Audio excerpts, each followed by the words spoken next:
വിവരമില്ലായ്മയായിരിക്കും. മക്കൾക്കാണ് സ്ഥലം കൊടുത്തെന്ന് പച്ച മലയാളത്തിലും ഇംഗ്ലീഷിലും പറഞ്ഞിട്ടും മനസ്സിലാവുന്നു. ഞാനൊരു കാര്യം പറയട്ടെ, എനിക്ക് ആരെയും പേടിയില്ല. പിന്നെ എന്താണ് തിരിഞ്ഞു നിന്നെന്ന് എനിക്കറിയില്ല. ഇനി ഈ അബോർഷൻ വരെ പറഞ്ഞു അല്ലേ, നമ്മളെ സ്നേഹിച്ചവരെ തിരിഞ്ഞു നിന്ന് കുത്തുന്ന സ്വഭാവം എനിക്കില്ല. സാധാരണ ഒരു പെണ്ണിന്, വിധവയായിട്ടുള്ള ഒരു സ്ത്രീക്ക് ഒറ്റയ്ക്ക് ജീവിക്കേണ്ടി വരുന്ന അവസ്ഥ വരുമ്പോൾ നിങ്ങൾക്കത് മനസ്സിലാവും. ഈ ഷഫീന ബീവിക്കെതിരെ ഞാൻ തിരിഞ്ഞു അല്ലേ, ഇപ്പം ഇതിൻ്റെ അടിയിൽ വന്ന് കമന്റ് ഇവള് അഹങ്കാരിയാണെന്ന്. അഹങ്കാരിയല്ല സുഹൃത്തുക്കളെ.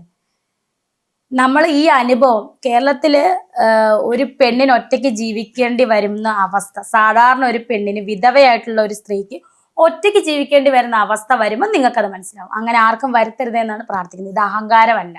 കാരണം എനിക്ക് സംസാരിക്കാൻ ഞാൻ മാത്രമേ ഉള്ളൂ. അപ്പൊ ഞാൻ സംസാരിച്ചേ പറ്റത്തുള്ളൂ. അല്ലെങ്കിൽ ഈ കണ്ട ഇവരെല്ലാം കൂടെ എൻ്റെ തലേ കയറി നിരങ്ങും. അപ്പൊ എനിക്ക് സംസാരിച്ചേ പറ്റത്തുള്ളൂ. ഇതൊരിക്കലും അഹങ്കാരത്തിന്റെ ധ്വനിയല്ല. അത് മനസ്സിലാക്കുക. വിവരവും വിദ്യാഭ്യാസവും ഉള്ളവർക്ക് മനസ്സിലാവും ഇത് അഹങ്കാരത്തിന്റെ ധ്വനിയല്ല, മറിച്ച് ഇത് ഒരു ധൈര്യത്തിന്റെ, അല്ലെങ്കിൽ എനിക്ക് ഞാൻ മാത്രമേ ഉള്ളൂ എന്ന് പറയുന്ന ഒരു കരുത്തിന്റെ ഒരു ശബ്ദമാണിത്, അല്ലാതെ അഹങ്കാരത്തിന്റെ ധ്വനിയല്ല. ശരിക്കും ഈ കുറെ പേർക്ക് ഭയങ്കര ഇപ്പോഴും സൈബർ ബുള്ളി ചെയ്തുകൊണ്ടിരിക്കുന്ന കാര്യമാണ്. ഇവരെന്താ മനസ്സിലാക്കാത്തതെന്ന് അറിയില്ല. ഈ നമ്മുടെ ചേച്ചിക്കല്ല, മക്കൾക്കാണ് ശരിക്കും ബിഷപ്പ് സ്ഥലം കൊടുത്തിട്ടുണ്ടായിരുന്നത്. അതെന്താ ഇവരിപ്പോഴും മനസ്സിലാക്കാതെ വീണ്ടും ഇതിനെക്കുറിച്ച് പറഞ്ഞുകൊണ്ടിരിക്കുന്നത്? വിവരമില്ലായ്മയായിരിക്കും. മക്കൾക്കാണ് സ്ഥലം കൊടുത്തെന്ന് പച്ച മലയാളത്തിലും ഇംഗ്ലീഷിലും പറഞ്ഞിട്ടും മനസ്സിലാവുന്നില്ല. അപ്പൊ അവരുടെ ഒരു കുറച്ച് ടിപ്പിക്കൽ ആൾക്കാരുടെ ചിന്ത എന്താണ്? എന്നെ എങ്ങനെയാലും 4 തെറി പറയുക, എന്നെ എങ്ങനെയാലും 4 കുറ്റം പറയുക. ഇത്രേ ഉള്ളു കാര്യം.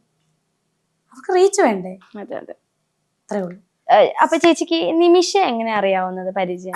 സുധിച്ചേട്ടന്റെ കൂടെ സ്കിറ്റ് ഒക്കെ ചെയ്ത് ഉള്ള ആളാണ്, ആർട്ടിസ്റ്റാണ് അവര്. ഓക്കെ, അത് കഴിഞ്ഞിട്ട് പിന്നെ സുധിച്ചേട്ടനുള്ളപ്പോൾ ഞങ്ങളെ ഹെൽപ്പ് ചെയ്തിട്ടുണ്ടായിരുന്നു സുധിച്ചേട്ടനെ ഒരു പ്രാവശ്യം. അതുപോലെ തിരിച്ചു കൊടുത്തിട്ടുമുണ്ട്. അതൊന്നുമല്ല വിഷയം. നല്ല, അത് കഴിഞ്ഞിട്ട് ജൂൺ 5-ാം തീയതി സുധിച്ചേട്ടൻ്റെ ആണ്ടിന് വന്നിട്ടുണ്ട്. അന്നേരം ഒന്നും ഒരു കുഴപ്പമില്ലായിരുന്നു, പ്രശ്നമൊന്നുമില്ലായിരുന്നു. പിന്നെ എന്താണ് തിരിഞ്ഞു നിന്നെന്ന് എനിക്കറിയില്ല. എനിക്കറിയില്ല. ശരിക്കും ചേച്ചിയുടെ ഫെയിം കണ്ടിട്ട് തന്നെ ആയിരിക്കുമോ ഒന്നും അറിഞ്ഞത്? അത് പറഞ്ഞപ്പോഴാണ് ഇതിന്റെ അടിയിൽ ഒരു കമന്റ് ഞാൻ ശ്രദ്ധിച്ചത്. നിമിഷേനെയും ഹനാനെയും പേടിച്ചിട്ടാണോ രേണുസുതി ഒന്നും പറയാത്തത്? എന്ത് പറയാത്തത്? ഞാനൊരു കാര്യം പറയട്ടെ, എനിക്ക് ആരെയും പേടിയില്ല. ഇനി ഈ അബോർഷൻ വരെ പറഞ്ഞു അല്ലേ, പോട്ടെ. ഇനി ഇതിൽ കൂടുതൽ എന്ത് പറയാനാണുള്ളത് എന്നെ പറ്റി? ഇതിൽ കൂടുതൽ ഇനി എന്താ ഉള്ളത്? എൻ്റെ മോനുമായിട്ടുള്ള പ്രശ്നങ്ങൾ വരെ കള്ളത്തരം പറഞ്ഞ ആൾക്കാർ. ഇനി എന്താണ് പറയാനുള്ളത്? കൂടി വന്ന് എന്ത് പറയാനുള്ളതാണ്? ഒന്നും പറയാനില്ല. അതുകൊണ്ട് പേടിച്ചിട്ടൊന്നുമല്ല. ഞാനൊരു കാര്യം ചോദിച്ചോട്ടെ, ഈ ഷഫീന ബീവിക്കെതിരെ ഞാൻ തിരിഞ്ഞു അല്ലേ, അവരെൻ്റെ ആരുമല്ലായിരുന്നു. അവരെ എനിക്ക് മുൻപരിചയവുമില്ല, അവരെ എനിക്ക് അറിയത്തില്ല. അതുപോലെ അതുല് അയാൾ കടന്ന് നെഗറ്റീവ് അടിക്കുന്നു, അയാളെ എനിക്കറിയാമോ? ഇല്ല.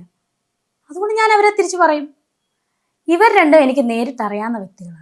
എനിക്ക് മനസ്സെന്ന്, ഇവർക്ക് അത് ഉണ്ടോ ഇല്ലോ എന്ന് എനിക്കറിയില്ല. എങ്കിൽ പോലും എനിക്ക് മനസ്സെന്ന് പറയുന്നൊരു സാധനമുണ്ട്, ഒരു മനസാക്ഷി ഉണ്ട് അതിനകത്ത്.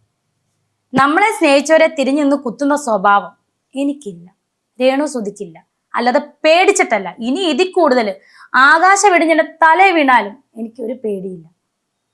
മരിച്ചാ മരിച്ചു, അത്രേ ഉള്ളൂ. ഇപ്പോ ഈ നിമിഷമായിട്ട് പേഴ്സണൽ ആയിട്ട് ഒരു പ്രശ്നം ഇല്ലായിരുന്നു? എനിക്കൊരു പ്രശ്നമില്ല. അപ്പം ചേച്ചി എപ്പോഴെങ്കിലും ചിന്തിച്ചിട്ട് എന്തിനായിരിക്കും ഇവരിപ്പോ ഇത്രയും നാൾ കൂടെ നിന്ന ആള് അങ്ങോട്ട് തിരിഞ്ഞത് എന്ന്? എനിക്ക് അറിയത്തില്ലടാ. ഒരു പ്രാവശ്യം ആദ്യത്തെ ഒരു വീഡിയോ ഇറങ്ങുമ്പോൾ ഞാൻ ഇവരെ വിളിച്ചായിരുന്നു. എടാ എന്താണ്? അപ്പൊ പറഞ്ഞു, ഇല്ലടാ ഞാൻ അങ്ങനെ അല്ലടാ പറഞ്ഞത്, ഇങ്ങനെടാന്ന് പറഞ്ഞാൽ അങ്ങനെ അങ്ങ് പോയി. പിന്നെ ഞാൻ വിളിച്ചിട്ടുമില്ല, മിണ്ടിയിട്ടുമില്ല.